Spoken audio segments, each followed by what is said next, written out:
this is the order. So, yeah, some cameras are we are okay. Maybe we can ask Samir to say something. Yeah. Okay. So, Okay, are you, is that ready? Okay, friends.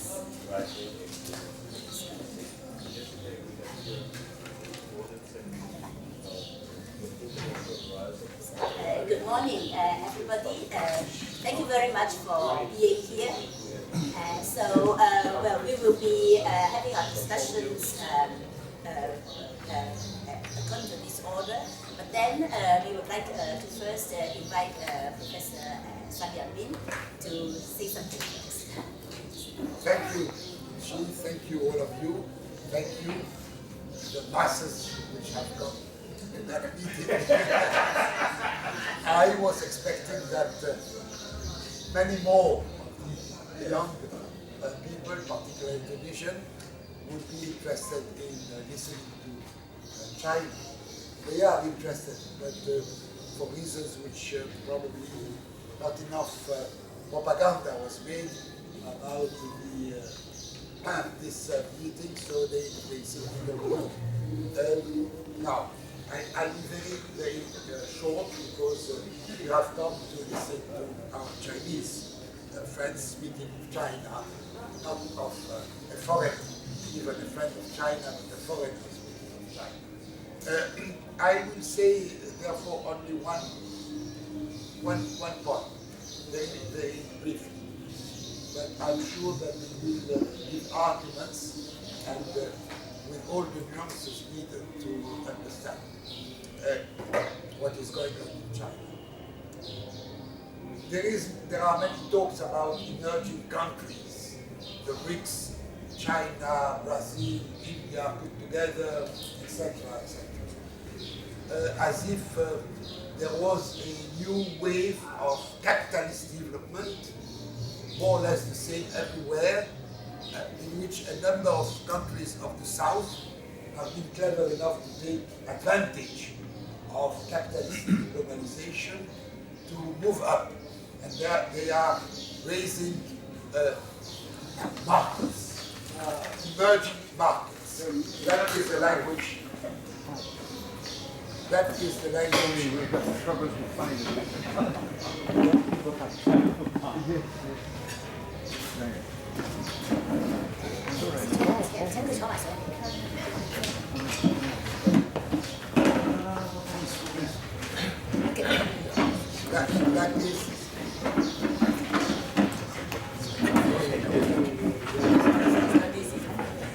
That is the language of the World Bank, which is indeed interested in the deployment of capitalist markets at the global level and emerging markets which are able to absorb all capital, is very interesting for them. I think China is not that. China is an emerging society.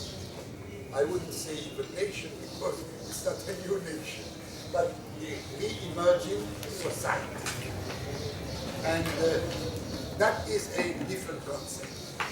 In that sense, it is, if we are very strict with the meaning of being emerging, China is the only emerging country today.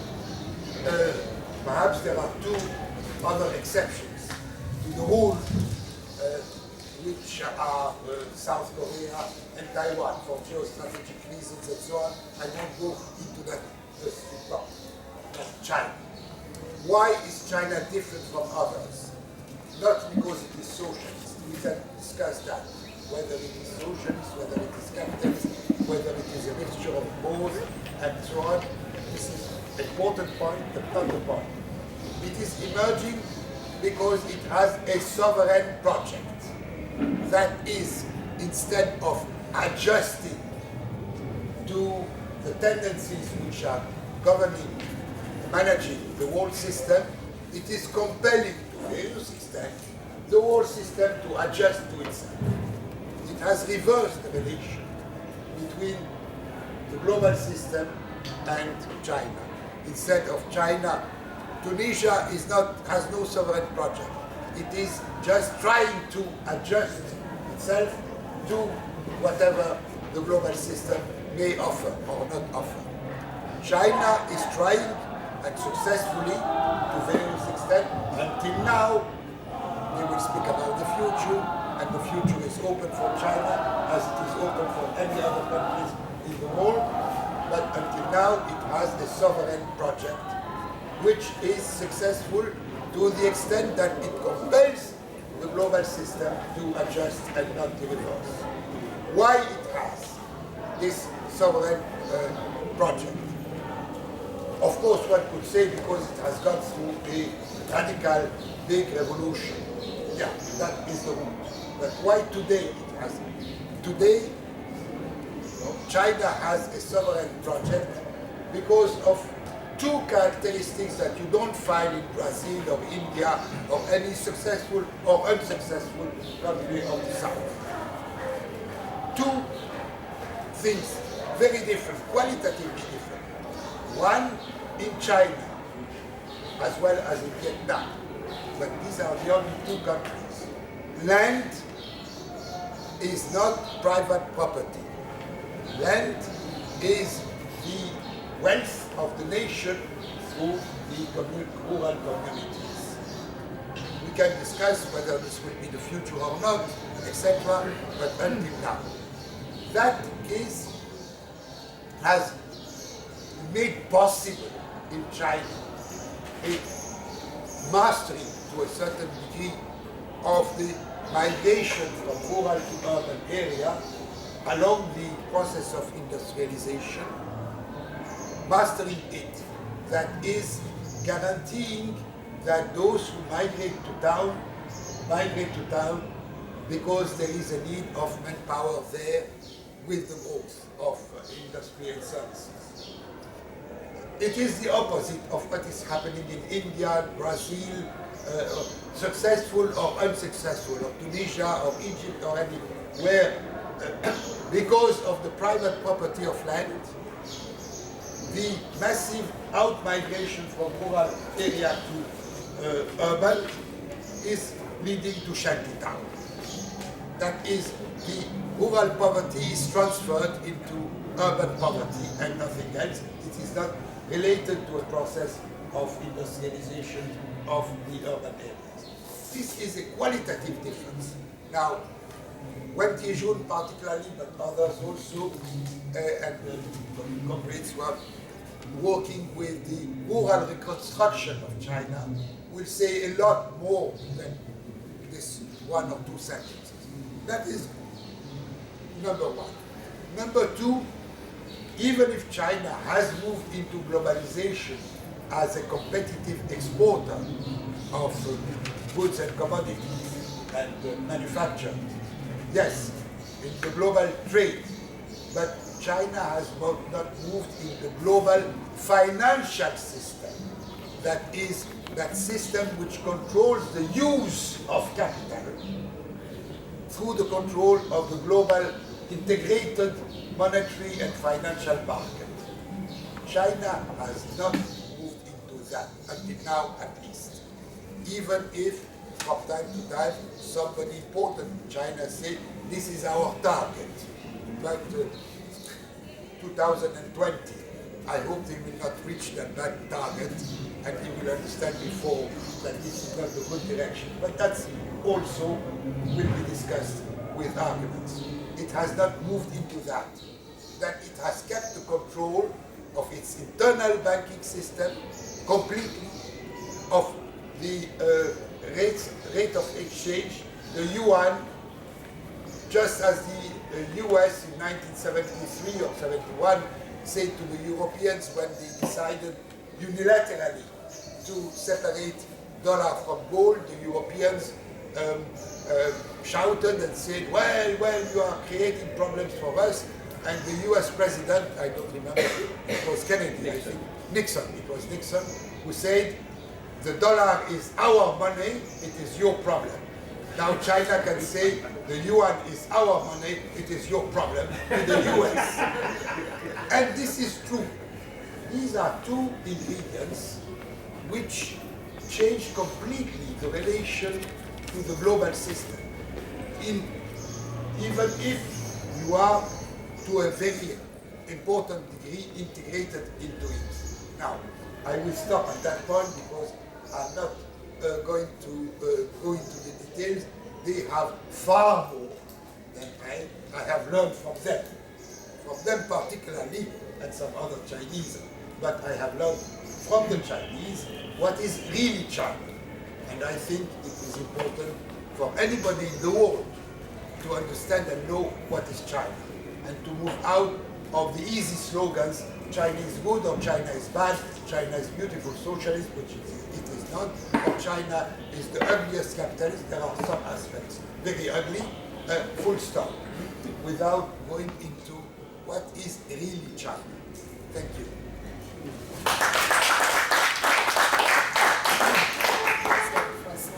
Would you like to say something? No, I prefer that you speak. Just give some words. I will. But maybe you can respond after this. Yes, I have two questions Okay. afterwards. Okay.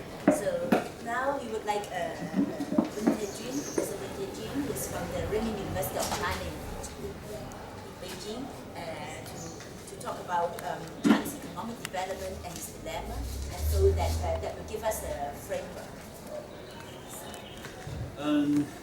Let me just follow Samuel Min's talking about the 1971 when American dismissed the Bretton Woods system, and then President Nixon said the dollar is our money and the problem is yours.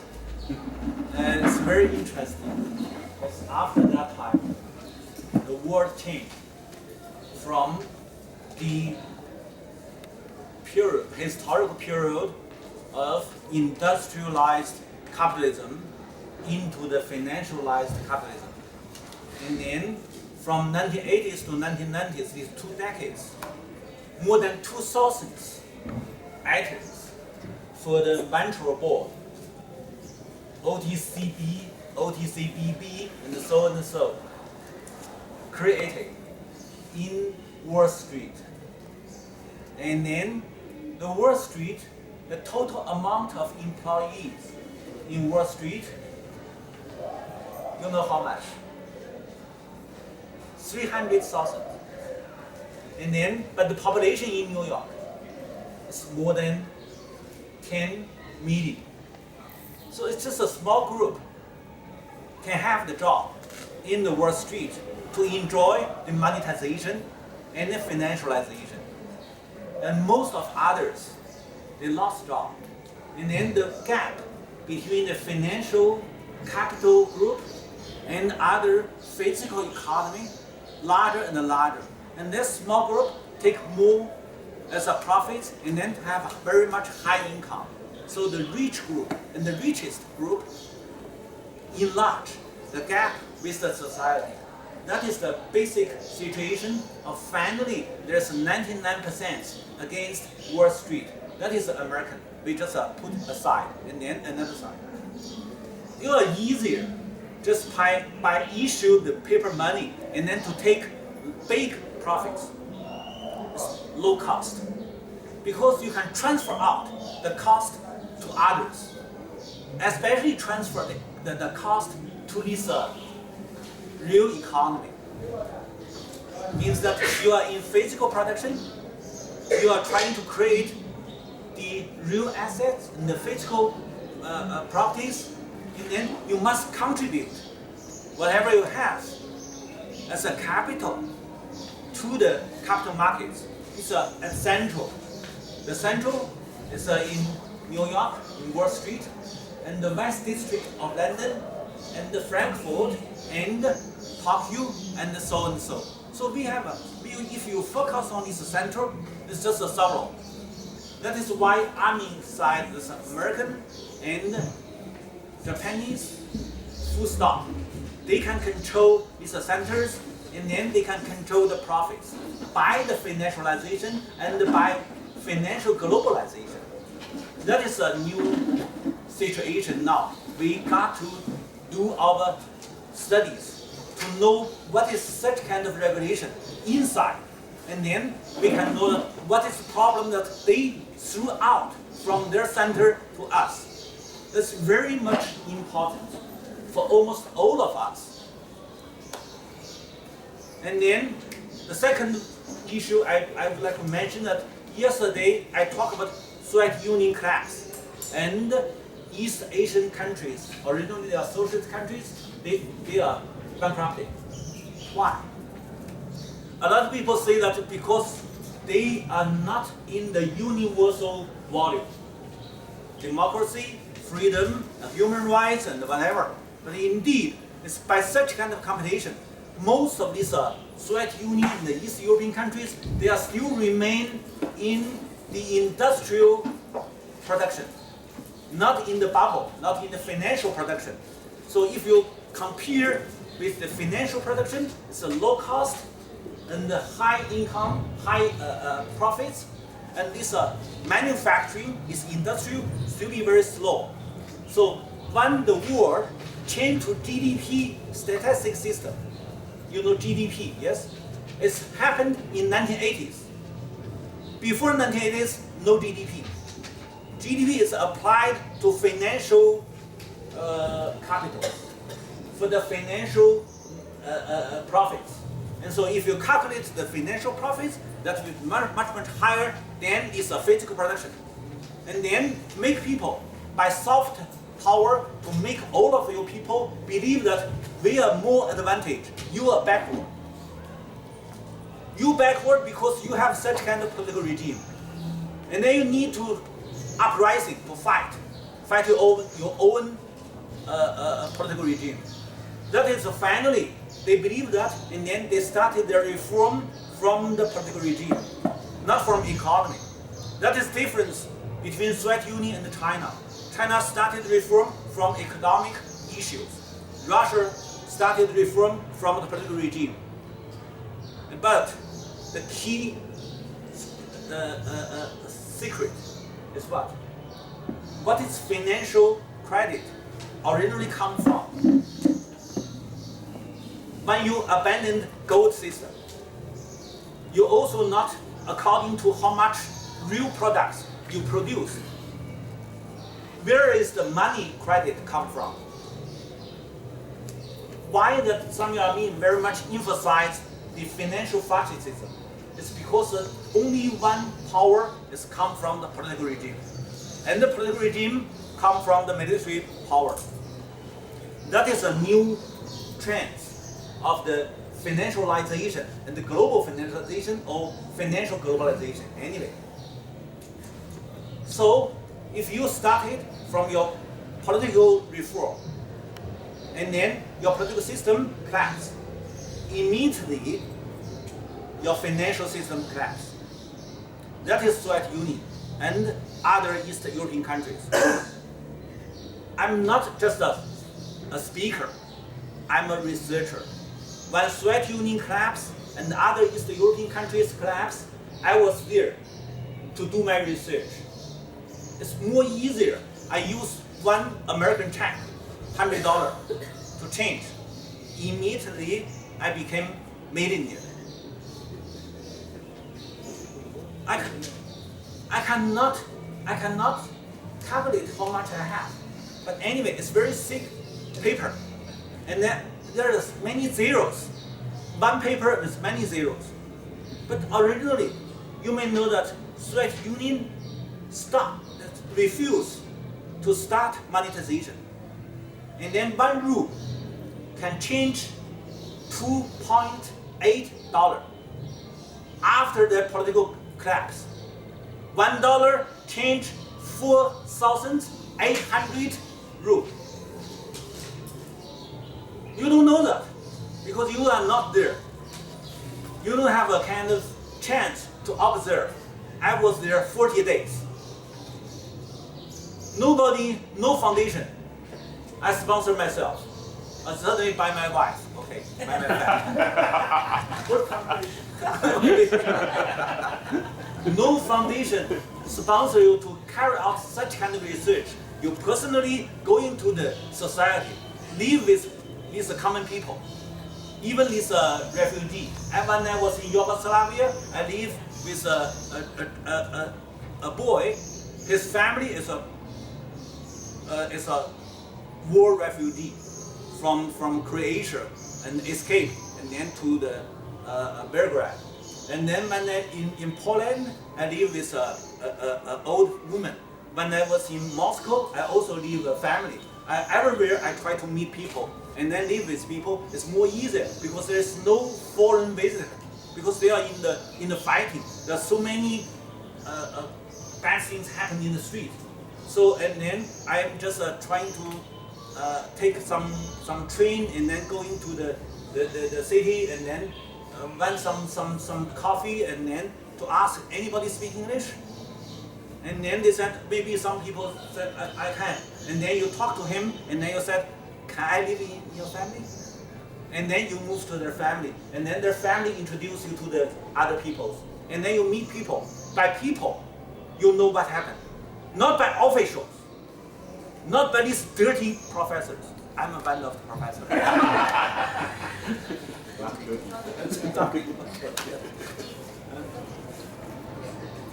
After that, it's very important.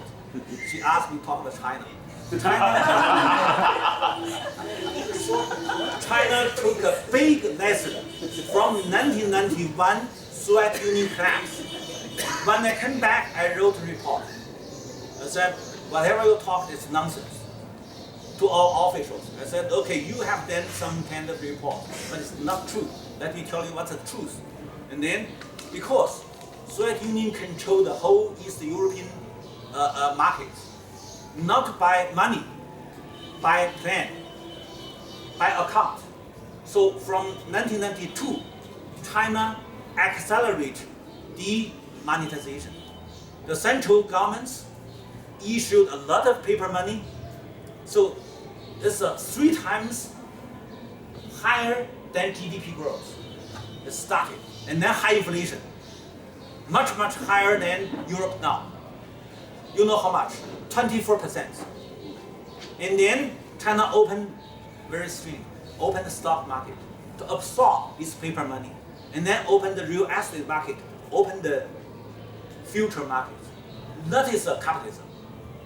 Originally, you can see China is still be a socialism, like Samuel Amin said, the whole land belong to, in city belong to governments, in the urban, in the rural belong to the collective, belong to village. It's public ownership. So the basic properties, China still maintain the socialism. But in this financial sector, China must learn what is the competitor. I mean, what is the Western countries, what they have done, and then how they beat up Soviet Union, and then how China avoid the problem from such kind of lesson, and then China accelerate demonetization. So I said 1992 is the first year of paper currency in China. Before that, the money, paper money in China is not money. We have the consumption by plan. We have a planning system. I don't pay my house. I don't pay the food. Everything is distributed by the planning system. Started 1992, China changed and then accelerated monetization. And so money increased fast, and then to drive the economy into fast growth. That is 1990s. But meanwhile, have a very serious crisis is inflation. Much, much high inflation and also very much high debts. Much bigger debts than Europe now. If you do research in Europe, every year I went to Europe to discuss with different groups, trying to know what happened in Europe. Now China, what's different with other European countries? Okay, China still maintain very big industrial sector. It's a basic sector, not like Europe. Europe now only German can have trade surplus with China. One country, German, the trade surplus equal the trade deficit of other European countries. That is Germany, your country.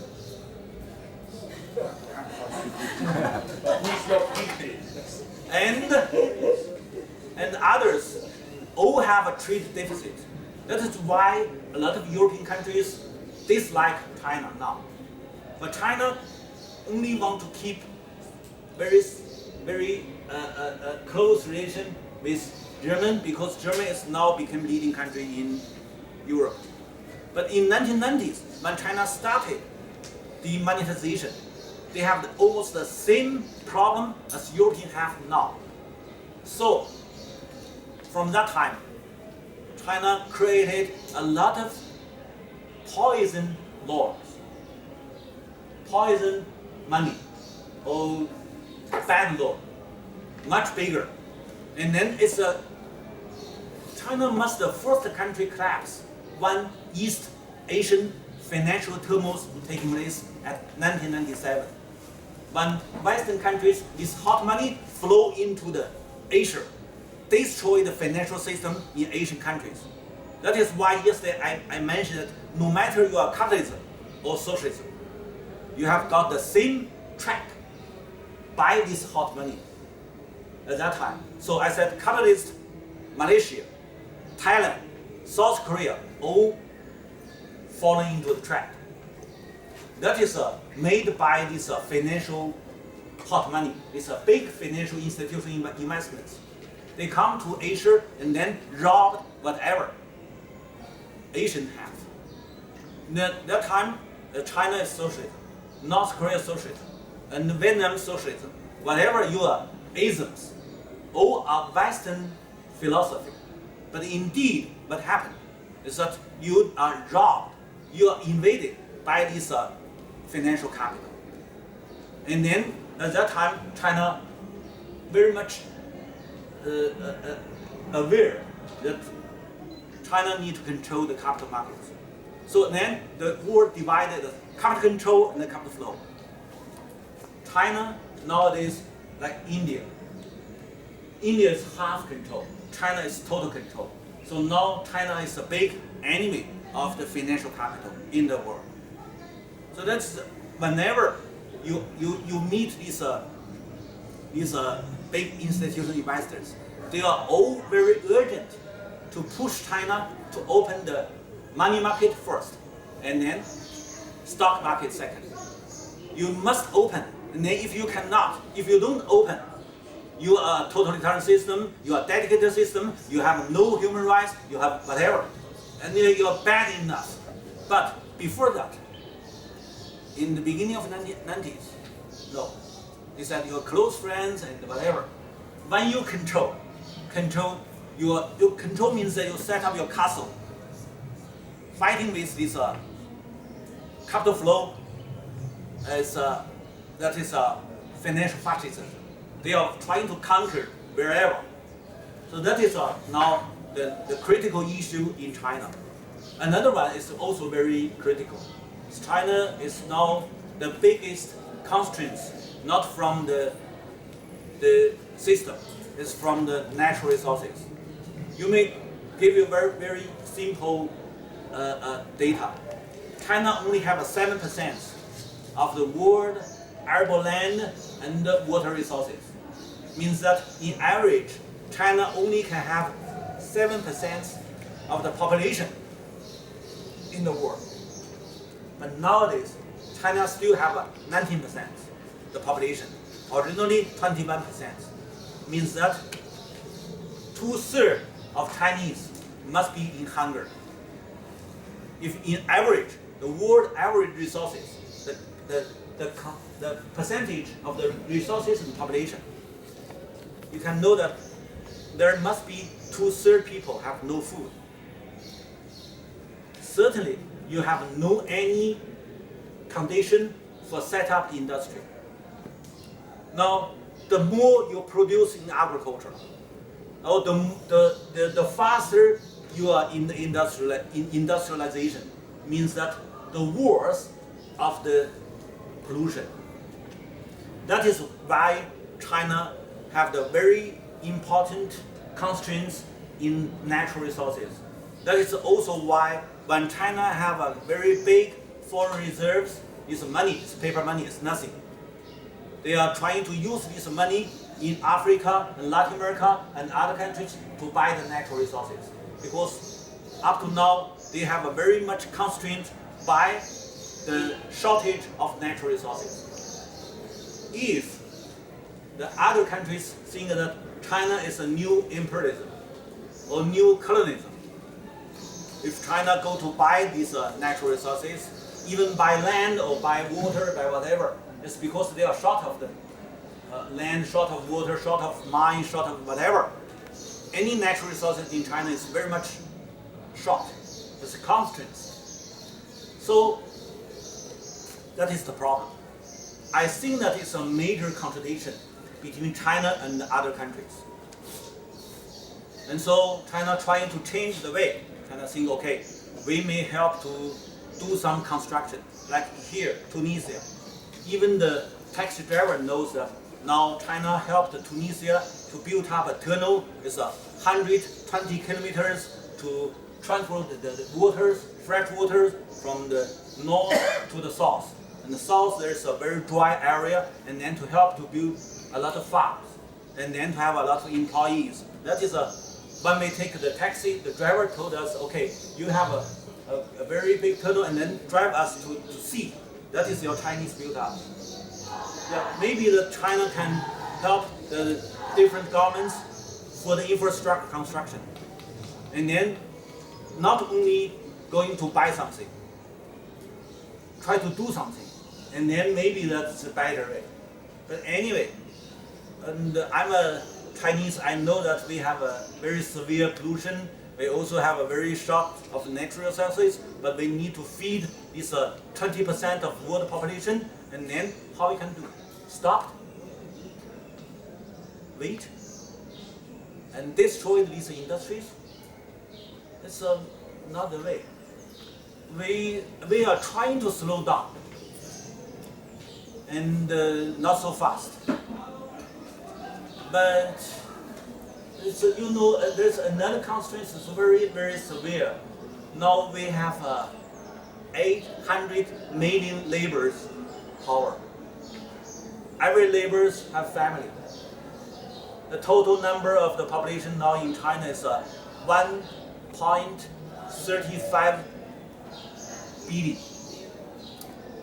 And 900 million labor force need job. How can you give these people job? You need to set up industries. That is big contradiction. So if there's no natural resources, China have to stop, and then to make the biggest unemployment problem in the world. And then these unemployment people, where they go? Nowhere. So that is we also very worried about the future. And sometimes we will think that there's if we just go in front, as there's so many potential risks, we cannot just we cannot just go forward. We need to slow down and then take all of these comments into our consideration. So now that is why we are here. We are trying to learn from you. Maybe you can have a much better idea to teach China how to change. Maybe, okay. So that is why I said everywhere Chinese always be good students. We are trying to learn from you. Maybe give us some good policy or good measures, and then we may think about them. Thank you.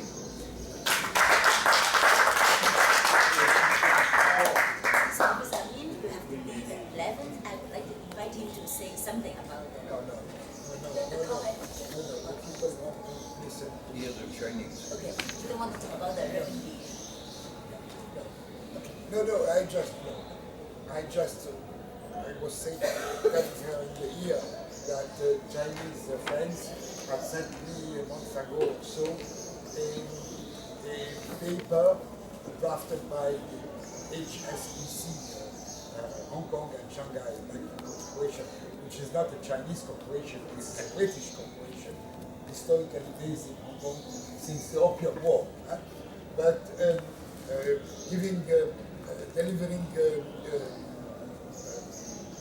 message to the Chinese government how to go faster towards the integration of China into the global financial market.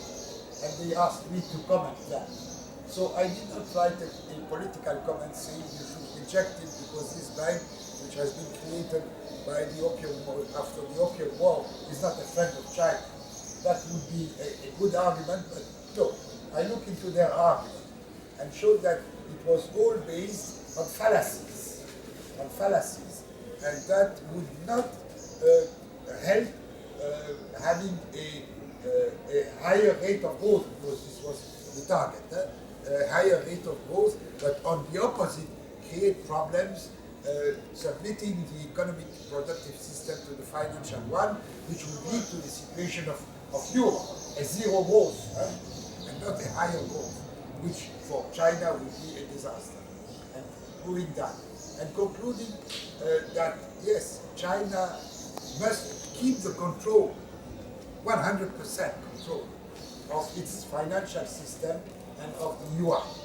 Now, the argument was given by the bank that government might make mistake. Yeah, sure. Nobody is above mistakes. But a government can make a mistake in putting the rate of exchange of the yuan, but it can correct it also. But the market would be a disaster, because it would lead fast to the devaluation of the yuan in order to allow foreign capital to buy cheap for Chinese assets. That is the effort that Chinese have invested, put in with a terrible high rate of investment, of saving. The effort of the Chinese people would go into the hands of Western capital very fast and at low prices, which is what accumulation by dispossession, which is occurring daily in our countries, including the so-called successful one like South Africa or Norway or Brazil. And therefore to keep that. And I hope that this paper is being translated into Chinese to be published in China. It's important to know that. Because I had read arguments, or I had been told arguments by Chinese friends, that the argument of the bank was rejected on the basis that these are robbers of China. Okay, that's true, but it's not enough. We have to take them on their ground. So now we will invite Professor Chen Xin from the Chinese Academy of Social Sciences to talk about China's urbanization and dilemmas.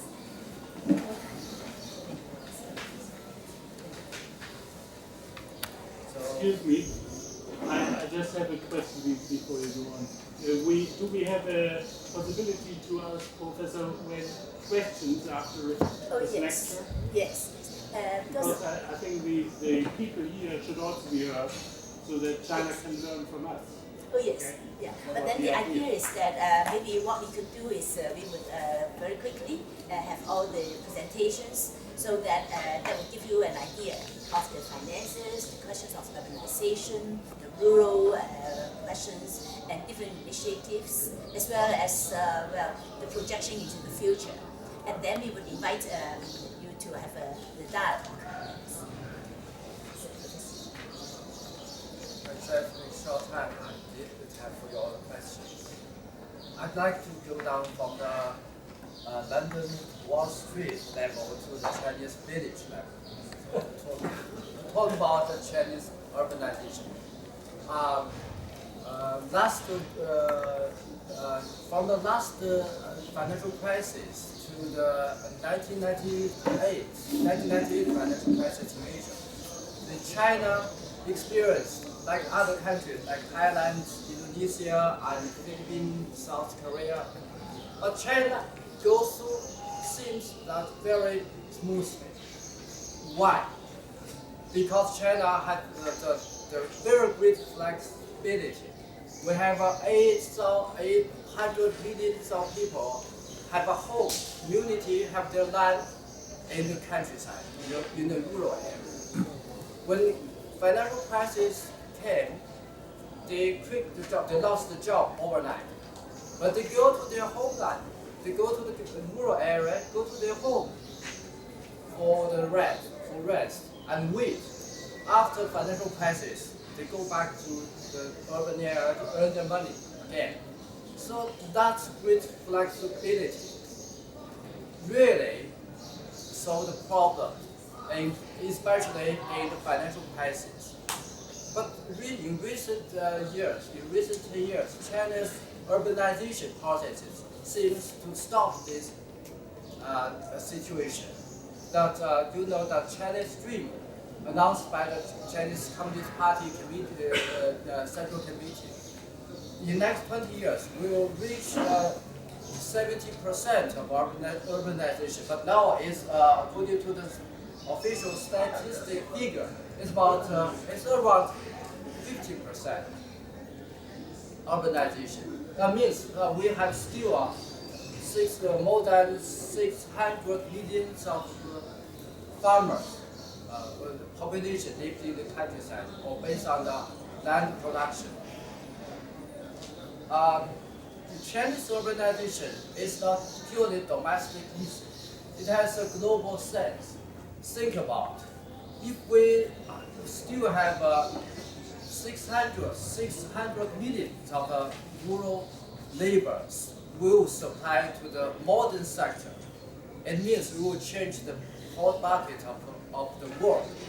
We still change the consumer goods of global market and the labor price in the worldwide.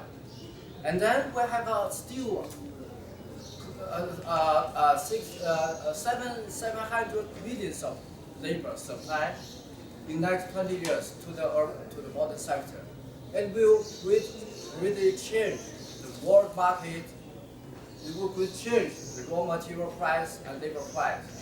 But some person said it will be the next round of a Chinese strategy for the world system.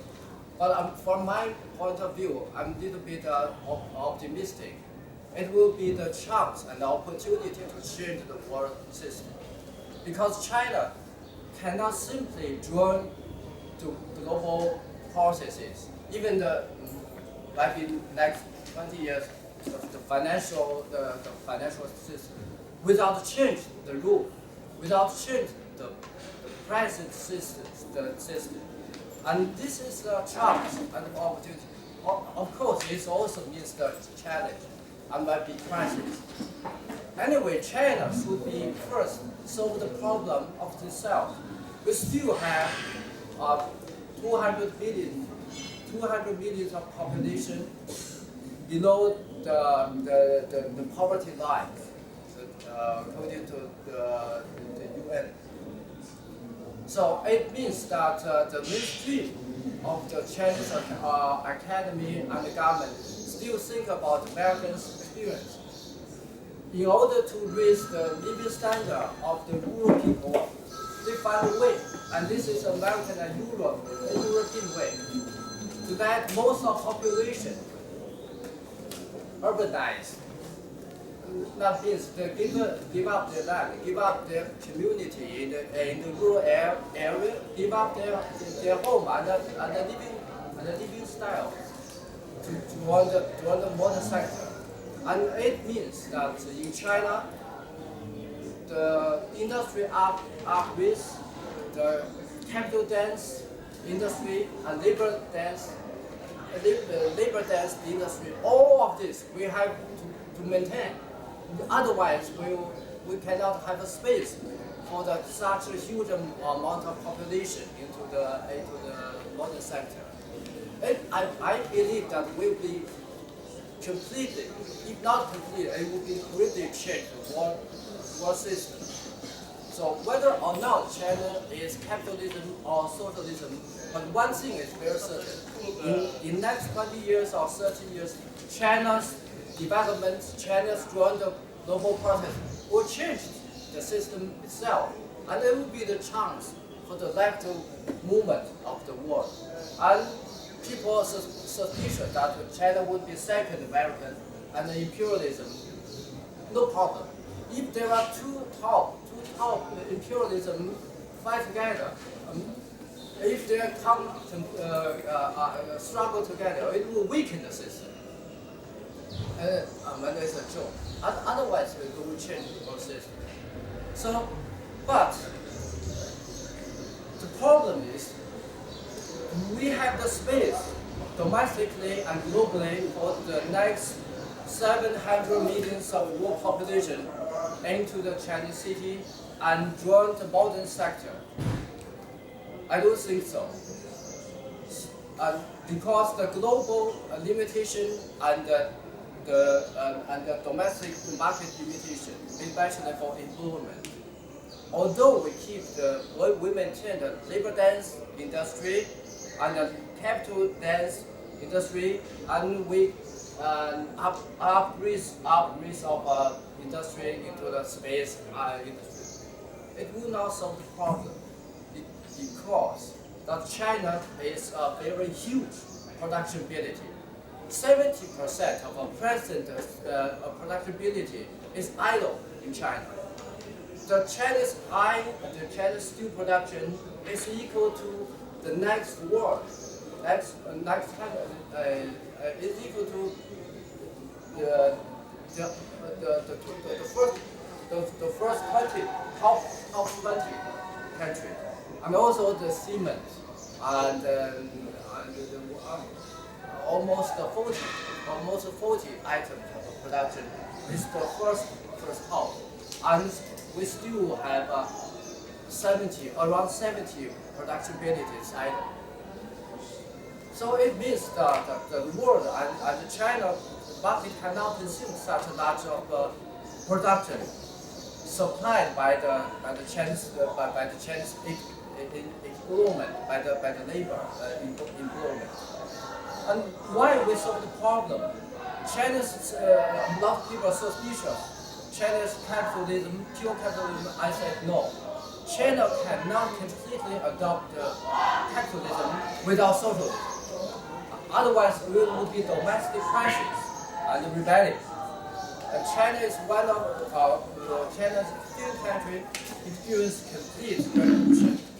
So, in China, in order to solve the domestic crisis, to solve the future several hundred millions of labor job, China should keep the socialism policy, like the land policy, like the employment policy and social protection. So, but it's not enough. So China should find, in order to mention the urbanization, China should find the third world. It's not like the developed country like Europe and America, and it's not like India and Brazil and Mexico and the other developing countries. That means, from my research and observation, I believe China should keep the dual system. One is the modern sector to connect with the global market, global processes, and another is the traditional, little bit more traditional rural system, like based on a small piece of land, household farmers production mechanism. They have their land, home, community, culture, and lifestyle. But it doesn't mean that this dual system is split. We should use the government function to build a bridge between this dual system, and that must be the socialism policy. The modern market and the traditional living style. And this dual system can keep China to have a sustainability development, and to avoid China to have a serious conflict with the present modern world system, and give the China space for gradually development to change the domestic economic system and the world system as well. So that's what my main point. Question. Okay. So now we'll invite Dr. Zichoi. She's making so that she can go into the script. Okay, so she will be talking about the rural reconstruction movement.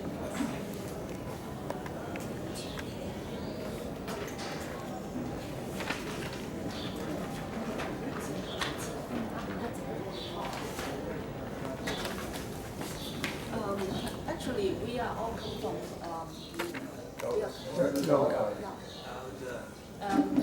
No, it's the voice.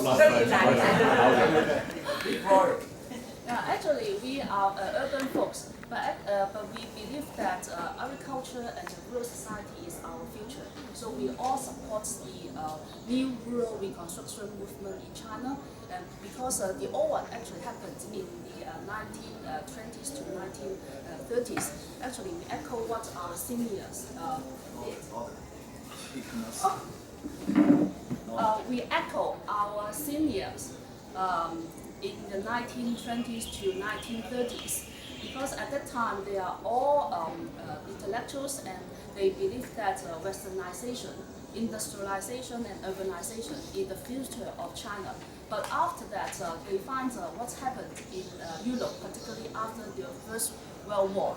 They find that there are very great disaster in Europe, and then they think that the Chinese should look back to our traditions and then try to make a distance from the so-called westernization or modernization.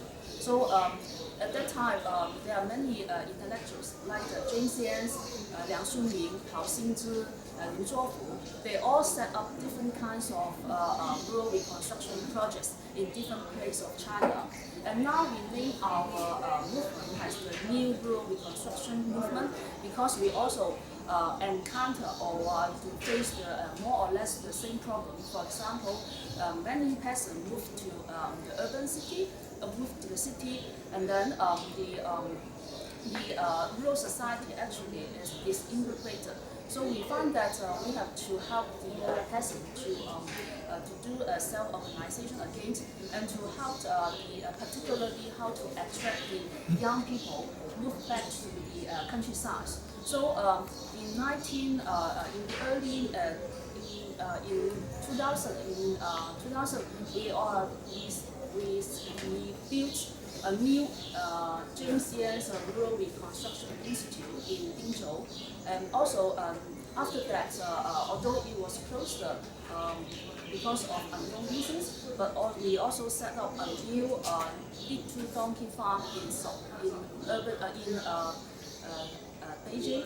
And also we mobilized the university and students to go to the countryside to do research about the rural China, because we think that if we really want to understand China, you should go to the countryside to work with the people, and then you can understand more China, because the majority in China is still the peasants. And after that, we also to involve the urban consumer to get involved in the movement, because we try to try to promote such kind of CSA, community support agriculture, how to bridge the gap between the peasant and also to the consumer. That means we try to organize two groups people, and then to let them have more interaction and more understand each other. And we now last year we built a new institution of rural reconstruction in Beibei. This is very significant because in 1937, because of Japanese invasion, and then those rural reconstruction projects closed down, and then they moved the inland China, and then they built again, and also to promote the rural project again. So that is two periods of rural reconstruction movement in the 20th centuries. So our movement actually echoed our senior what they did in the in the 20th centuries. So nowadays, what our focus point, one is to how to help peasants to self-organize them. And on the other hand, we try to attract more young people move to the countryside. I will present you one case in Shanxi province because yesterday in Shanxi province there are so-called Yongji peasant organization. They try to mobilize the core member of that organization, their children and their daughter to come back to the countryside because of those rural youth. They found that when they moved to the countryside, they found that they were looked down upon by the urban people, and then they actually become the urban poor. That means from the rural poor to become urban poor. So that they found that they are very frustrated, disappointed. And then this is not only a minority, it's a majority. So how can we mobilize those frustrated and disappointed young people, and then they move back to the countryside and then find a hope or a job and dignity in the countryside. So this is our main task. And so I think that in this process, we think that it's a kind of repoliticalization of not only the peasant but also intellectuals. So we all involved in this movement because we think that we should help them. I mean the peasants actually is the main actor. I would say that this is the main actor of the new revolution or new movement, and then we are intellectual, we are only the facilitator or the supporters, and I think that they are the real actors. Thank you.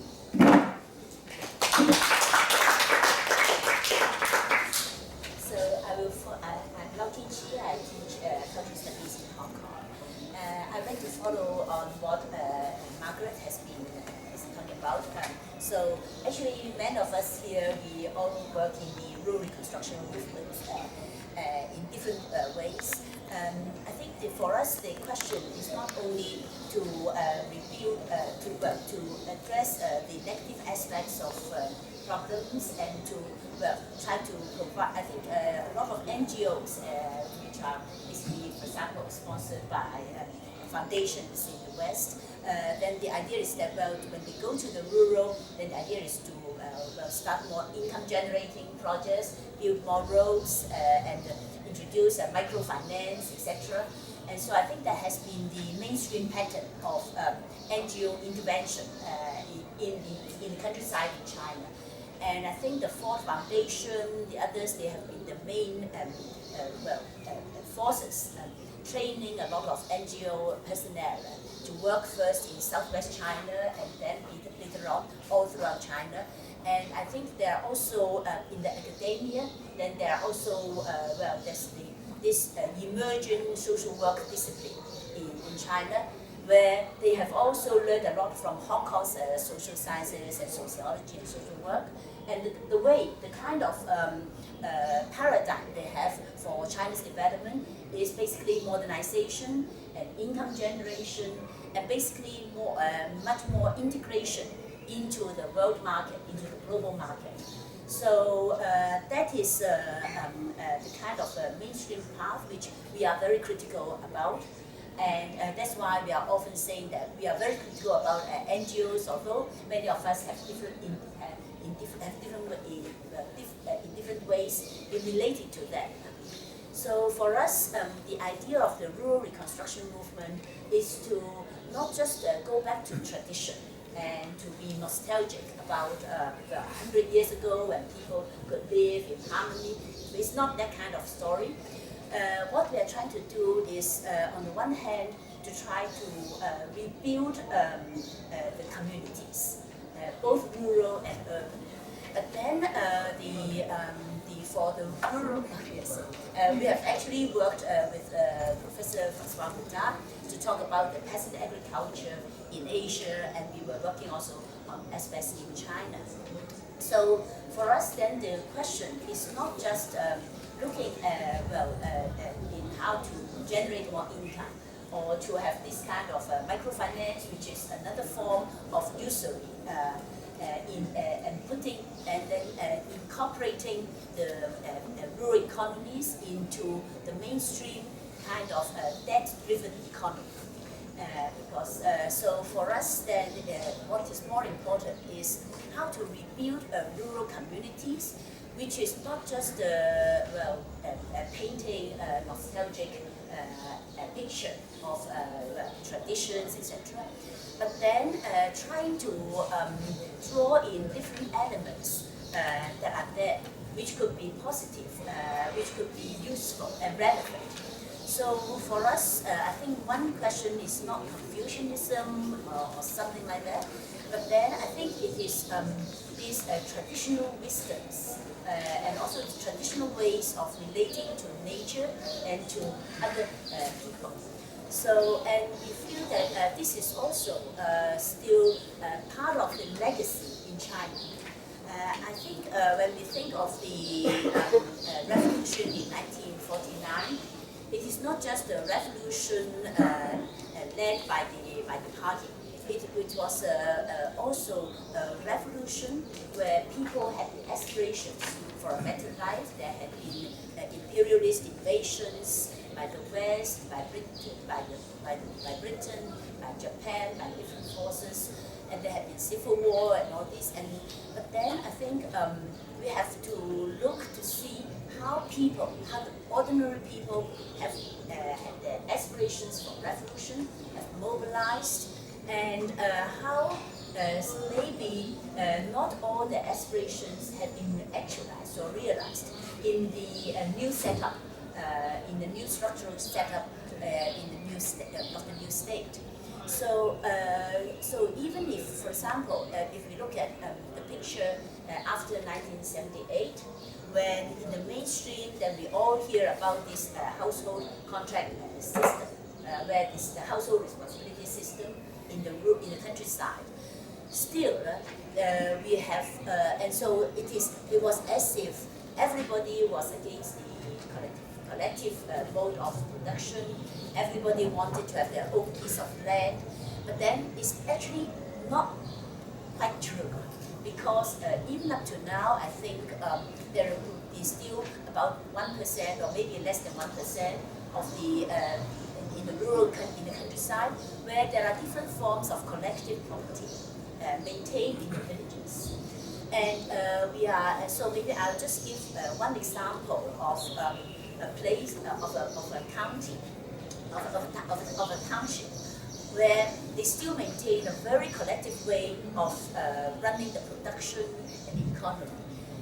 It is a township which is now officially called a cooperative, and yet the people themselves refer to it as a people's commune. So they say we are the last people's commune in China, which is at the level of the township. And the way they have run is that they still keep the brigade, the certain self-sufficient mode of production. They make sure they produce enough food and grain for their own consumption before they use the land for other cash crops, for cotton, and for other things. And then they have a way of running the unit of the village team and the neighborhood, both as a production unit and as a livelihood unit. So they also run their own social life and cultural life. So I don't have time to go into details. We have written about these different examples and initiatives, and you can find them on the website, our SSFS Forum website. So what I'm saying is that in the mainstream, I think it is being part of the ideological development. Then then modernization seems to be the only recipe for China to be progress and to emerge.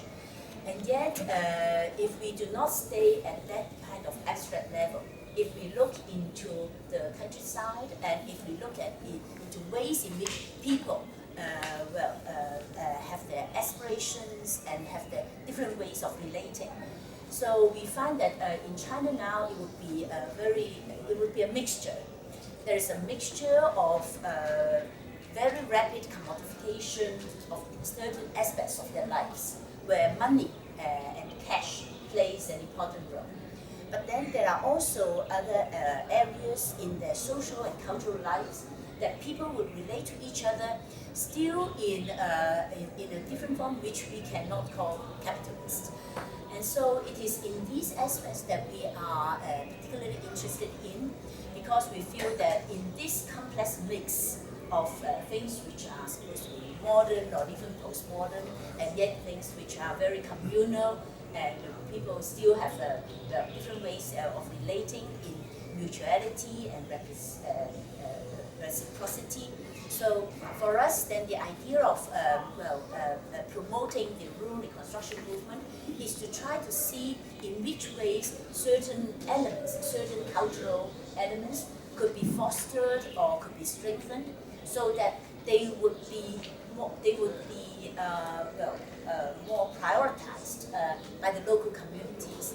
So we have also made some documentaries of this type of grassroots initiatives, where there will be the different efforts of trying to build the communities based on, for example, revival of folk traditions or of songs, ways in which they try to take care of the elderly and the children. So there are different ways in which people try to foster communities.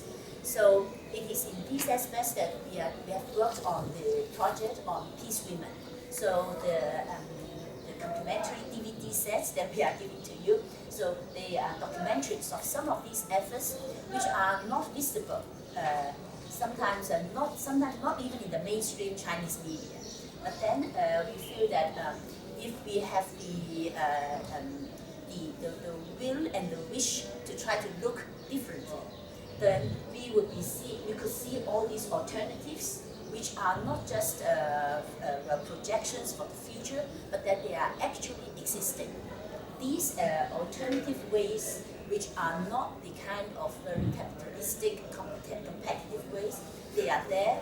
People have their initiatives, but then it would take us also to have a different way of looking, so that we can see that they are there, and our effort is that we hope to make them visible, and also to help them to make the connections.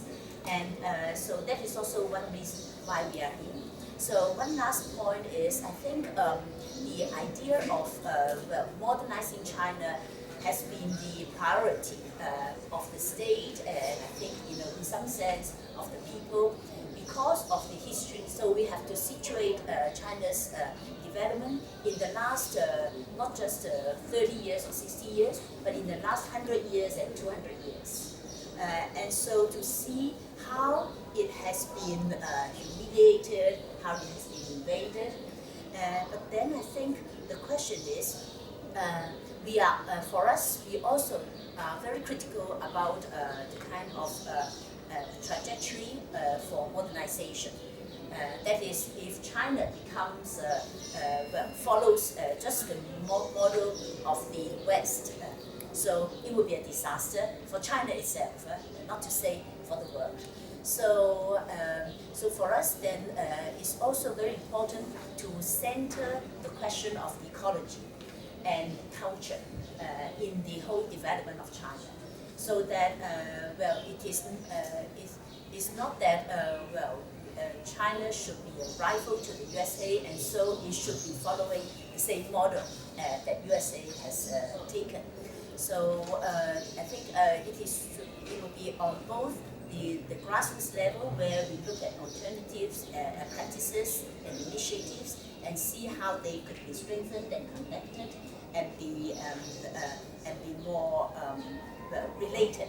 But on the other hand, we also try to work at the level of the discourse, of the paradigms, so that we could try to see what alternative paths China could be going. So thank you.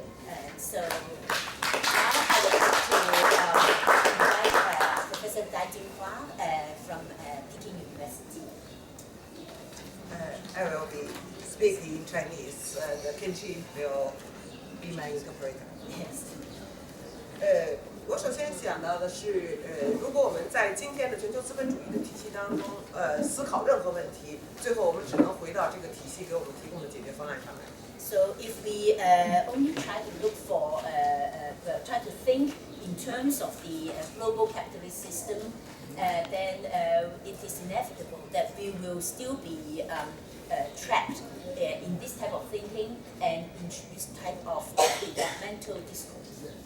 而且在世界社会论坛上，如果我们还是在按照民族国家为单位来思考问题的话，最后我们的结论一定是人民之间的相互对立。And also, even in the World Social Forum, if we think only in terms of the nation state, that we are the people of a particular country, then we would also be led to a path which would be just the rivalry among the states. 马克思在《共产党宣言》里说，全世界无产者联合起来，但今天的现实是，全世界资产者联合得非常好，全世界的人民在相互敌视。Marx said called for the unity of the proletariat of the whole world. But of course, today in today's world, we see that the capitalists are united, and yet the people and the proletariat, they are very much divided. 所以我觉得讨论中国问题的时候，如果我们的出发点是那些在世界的媒体上可以看到的中国的话，我们就会看到一个 brave new empire。So if we in our analysis of China, if we only take the perspective of the mainstream media, for example, the mainstream media in the West, then we will only look at China as the brave new empire. 我只举一个小的例子，我在巴黎的国际机场上碰到了中国来非洲做工的工人，然后他们要从一个下行的电梯上冲上去，因为他们第一次见到这样的电梯。So I'll just give you one example. In the Paris airport, when I was coming over here, then I met some Chinese workers who have the contract to go to work in Africa. And then I saw one of these workers trying to run up the escalator which is coming down. So it's the first time he's come across such an elevator. 所以回到中国的问题，我说有很多个中国，有红色的中国、第三世界的中国、金砖国家的中国和新帝国。So if we talk of China, there will be different Chinas. There could be the Red China, the Third World China, the BRICS China, or the Imperialist China. 我说这些中国都是真的，他们真实的存在在那个地理的中国之内。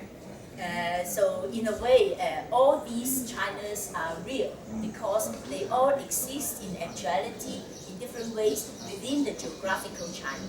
然后他们就是中国今天内部的矛盾。They are the internal contradictions that we have within China today. 但是那个利益集团和统治集团的矛盾就是我们的机会。And yet, the contradictions and the rivalry among interest blocks would be our opportunities. 今天那个中国获得着帝国利益的那些人们，他们最大的问题是，中国人民仍然携带着红色的记忆和社会主义的记忆。For the new interest groups within China, which are very much related to the so-called the imperialist China.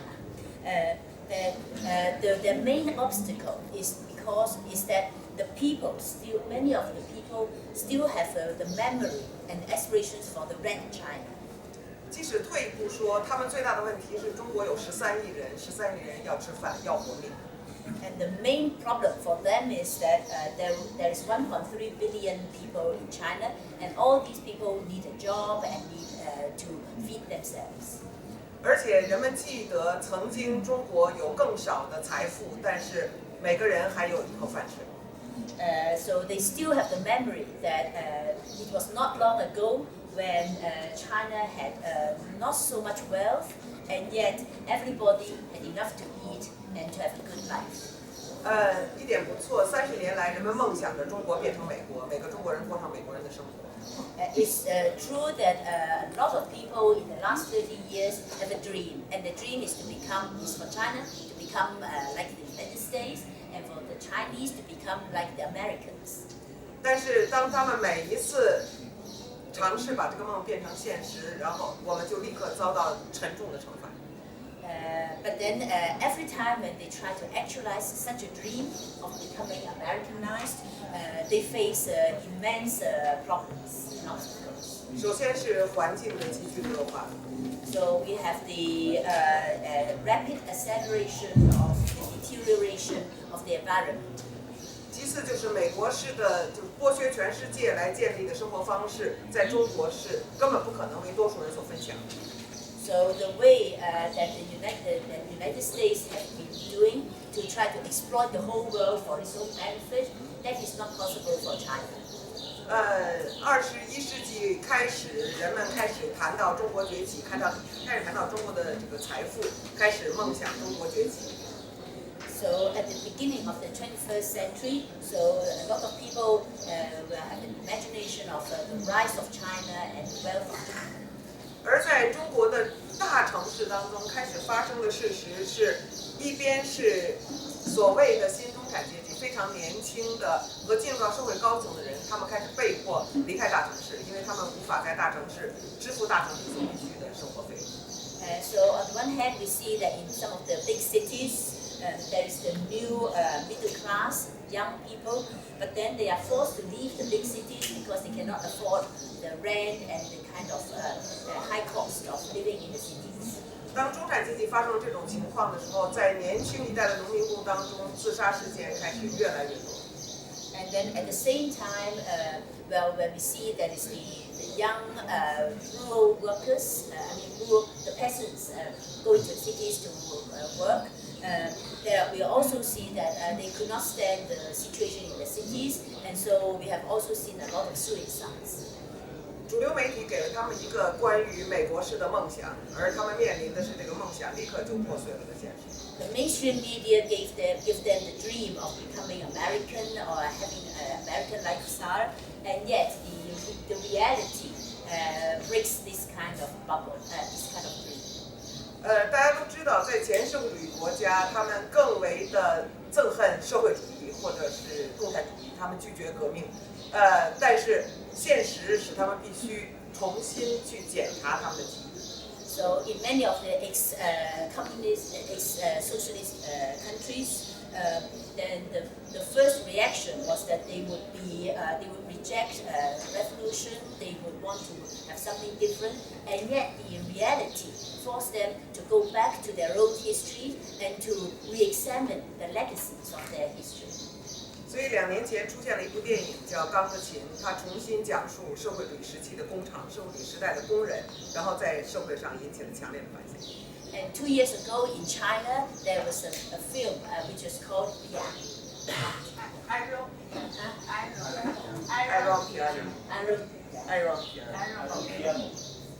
Okay, so that's the English Iron Piano, and that film caused quite a lot of attention, attracted a lot of attention, because that film is about the workers in the steel factory, and they look at the socialist workers under socialism, trade unions under the socialism, and communities under socialism. 而对我来说，这部电影最有意思的是，过去的毛泽东时代的工人突然对我们显现出了不同的意义。这种不同的意义就是一种未来的社会的可能，一种未来的社会组织和一种未来的人。So the film somehow gives us the possibilities. They present different possibilities of they look at workers under the Maoist times, but then they also they present possibilities for future society, for future possibilities for the subjectivities and for societies. 那么最近几年当中，在学校的课堂上，在公共演讲，在这个社会当中，我会比较多的去谈论未来。So So in the last few years, in the classrooms, in the social media, in the social gatherings, I have been talking more about the future. 我告诉他们说，我之所以讨论未来，是因为我们现在面临的是没有未来的现实。I tell my audience that I have to talk about the future because we apparently are faced with a situation where there's no future. 我想现在大家很容易看到资本主义或者是石油文明的末日。我们的问题是这个末日怎么不同时成为人类的末日？ So now we see an apocalyptic picture of the end of capitalism and the end of fossil fuel civilization. The question is how we can try to avoid such an end, such a collapse. 在美国听到一个美国教授开了一个玩笑，他说终结历史比终结资本主义要容易。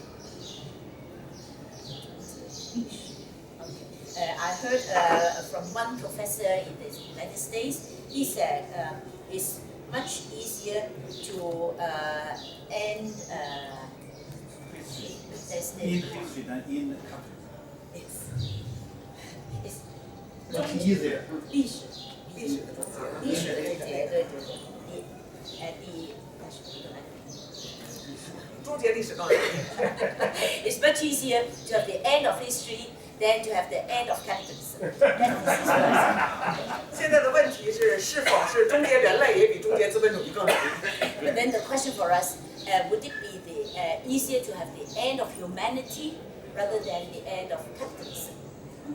所以我说这个时候，根本不可能在资本主义内部来讨论资本主义，而是我们必须增加一个人类要活下去的未来，我们才能重新讨论世界问题和中国问题。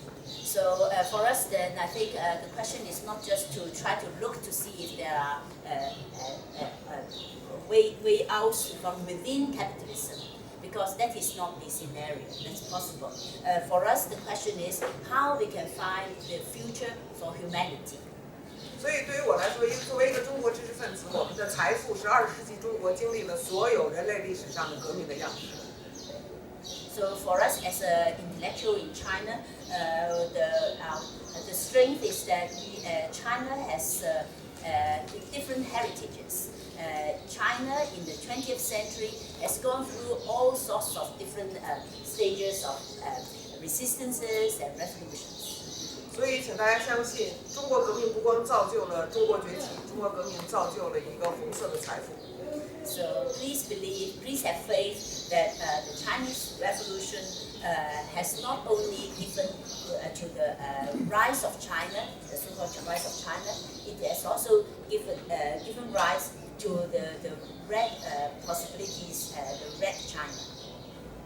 Thank you.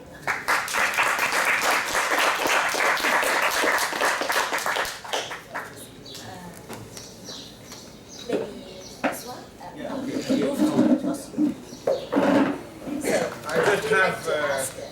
Professor François Boutard, who is a good friend of us and who has also been working a lot on agriculture and in Asia, to maybe do some comments. I just have two very brief questions, because most of the things have been said. One question is about China inside, and one question is about China outside. With the preoccupation of what can China bring inside and outside. Inside, I come just follow what Dai has said about the contradictions of the model of development. So I will not give more details, except to ask, what can China give to inside as another model of development, which is not the sacrificial model of the capitalist system, when you have to sacrifice hundreds of thousands of lives to progress. That is a typical capitalist vision of progress. And we have the impression that for the moment, the market, the force of the market in China is greater than the political will. So what can China, also based on its tradition and its philosophy, bring to the world to bring inside China and of course also for the world another concept, another definition of human development? That is the first question. The second question is about outside. We have been told about the necessity for China to have more land, to have more natural resources because of the situation that Wen explained. Now, the problem is with the control of land outside in Africa, some part of Asia, Latin America, land for monoculture, especially one of the reasons is the agrofuel, ethanol, etc. And also the control of land for mining, extraction. So this is provoking and will provoke more and more reactions in the rest of the world. Resistance of the people defending their land, defending biodiversity, defending the water, etc., which are of course put in danger because of this land control and mining or extraction activities. So my question is the following. Those resistance of the local population, which is today, at least in Latin America and to a certain extent in Africa, criminalized by the local government. They criminalize the resistance. Even the progressive regimes in Latin America to a certain extent. What will be the position of China? With the local people defending their environment and their life, or with governments who are, of course, interested in giving up land or in developing the type of mining activity, especially open skies, mining, etc. So that is my question for the second question for outside. Should we take more questions before we respond to these two questions? Maybe Toshi is from Japan, and I've said that I would like to invite him to make some comments also. Thank you very much. Yes, please. Thank you very much. I come from Japan, and now China and Japan is a very